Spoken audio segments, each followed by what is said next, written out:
Hi, this is Dr. Gregory Sadler. I'm a professor of philosophy and the president and founder of an educational consulting company called Reason.io, where we put philosophy into practice. I've studied and taught philosophy for over 20 years, and I find that many people run into difficulties reading classic philosophical texts. Sometimes it's the way things are said or how the text is structured. But the concepts themselves are not always that complicated, and that's where I come in. To help students and lifelong learners, I've been producing longer lecture videos and posting them to YouTube. Many viewers say they find them useful. What you're currently watching is part of a new series of shorter videos, each of them focused on one core concept from an important philosophical text. I hope you find it useful as well. One term that you're going to encounter quite frequently as you read through Epictetus' Discourses and look at his interpretation of Stoic philosophy is often translated as appearances or external impressions. There's other ways in which it's translated, but it's all one Greek term, namely phantasiai. This is the plural for it, phantasiai. And it also means imagination. It's the word that we get fantasy from, but it comes from the Greek word for appearing, phainomene. That which appears to a person, that which puts itself in front of them, you might say, that which the impression works because it's what impresses itself upon them.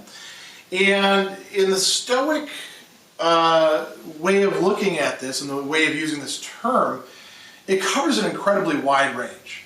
So Epictetus will actually go so far as to say that reason itself, or the rational faculty, is a complex system of appearances, meaning that it's something that we can actually experience, something that we can grasp, something that we can encounter.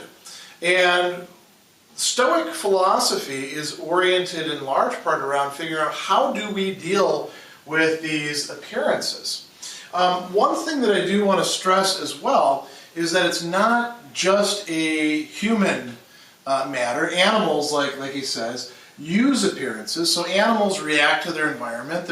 Even plants, to a certain extent, could be said to react to appearances in a very broad way, insofar as they react to their environment. Animals do as well. So when a dog, sees another dog and it thinks, "Hey, I want to go over there and find out what's what with that other dog." It is using, in the sense that Epictetus is talking about, it's using appearances, it's reacting to them, it's engaging with them in some way. Human beings are more complex as rational beings because we not only use appearances, and we can use them rightly or use them wrongly, we can also understand appearances. We're able to take a step back and to reflect upon them. To say, what's appearing to me isn't necessarily the way things are, even though the appearance is trying to tell me that that's the way things are. Or to start comparing them against each other. Or to even, use a sort of systematic mode of inquiry with respect to them.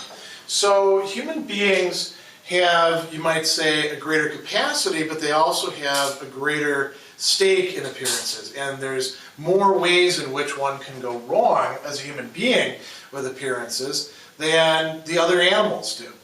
The other animals are largely driven by instinct. There's some things that they will get wrong, but that's not really that big of an issue for them. Whereas for us human beings, there's lots and lots of ways that appearances can mislead us. So Epictetus is going to say we need to be ready to deal with appearances. He says this in chapter 8 of book 3. He says this in many other places as well. We need to be ready to deal with appearances, and he gives us some guidelines and some advice about that. So one bit of advice is we should think to ourselves, does this really concern my moral purpose or my faculty of choice, that which is within my power, the proairesis, what is at the core of who I am? Or is it about something else? Is it something that I don't really have control over? Something that is an indifferent, something that perhaps it matters how I use it, but ultimately it has no intrinsic value in and of itself. So that's one thing to keep in mind.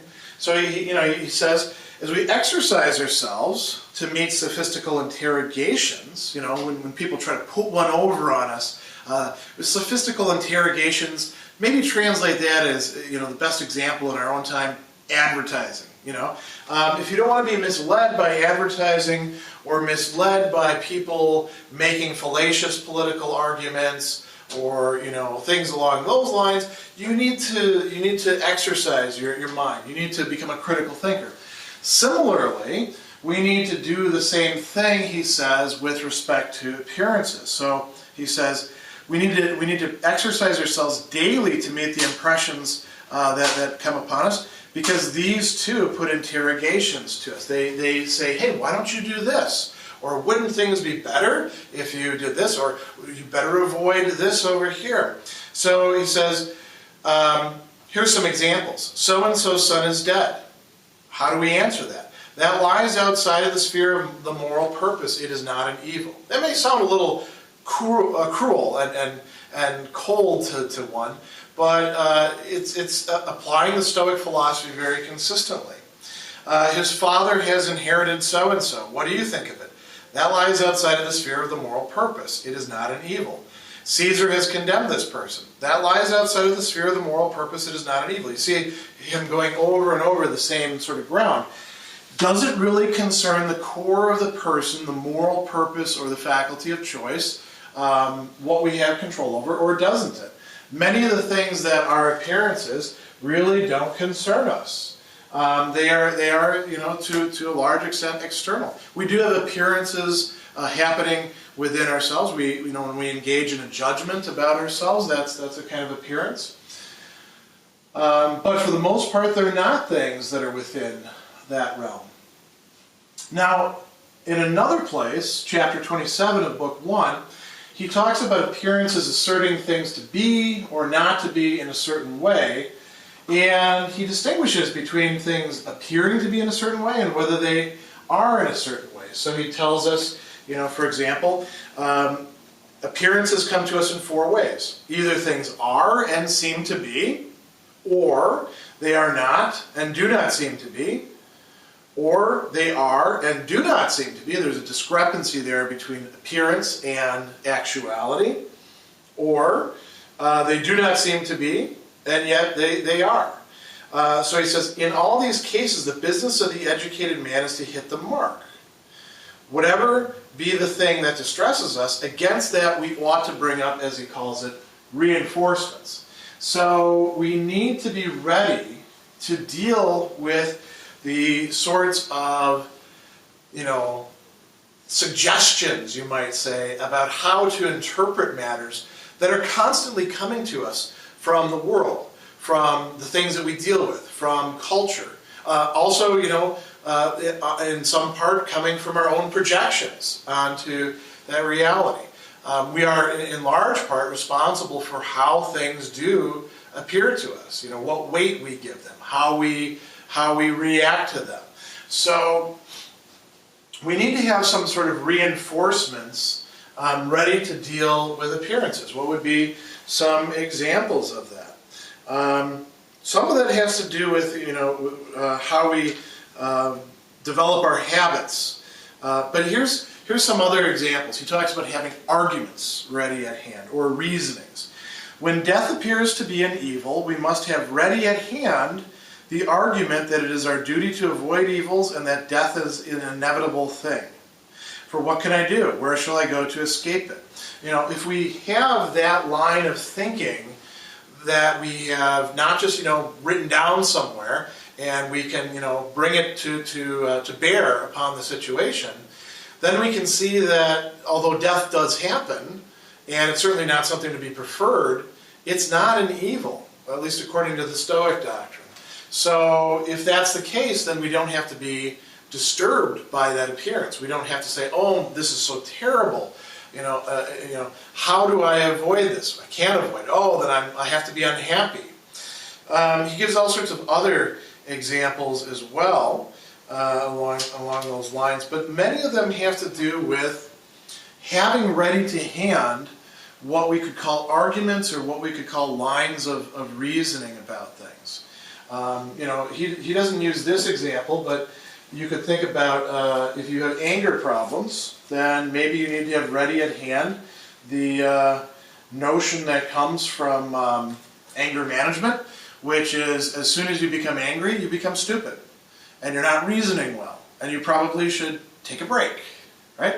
If you have that sort of thing ready at hand, then you can oppose it to the other appearance. If you don't have it ready to hand, if you're just trying to, recall what you read a couple weeks ago and skimmed through, or heard about in, a training session that you were, not taking notes in, but rather thinking about what's for lunch, you're probably not going to be that well equipped to deal with those appearances. Another thing that he points out, and this is in section 18 of book 2, is that our reactions to appearances eventually become habits. They become consolidated into habits. And so we want to be careful about how we feed our habits, how we modify them. I have a whole other core concept video about Epictetus and habits, so you can consult that. But let's look at one example that he brings up. He says, "Today when I saw a handsome lad or handsome woman, I did not say to myself, would that a man might sleep with her, and her husband is a happy man, for the man who uses the expression happy of the husband means happy is the adulterer also."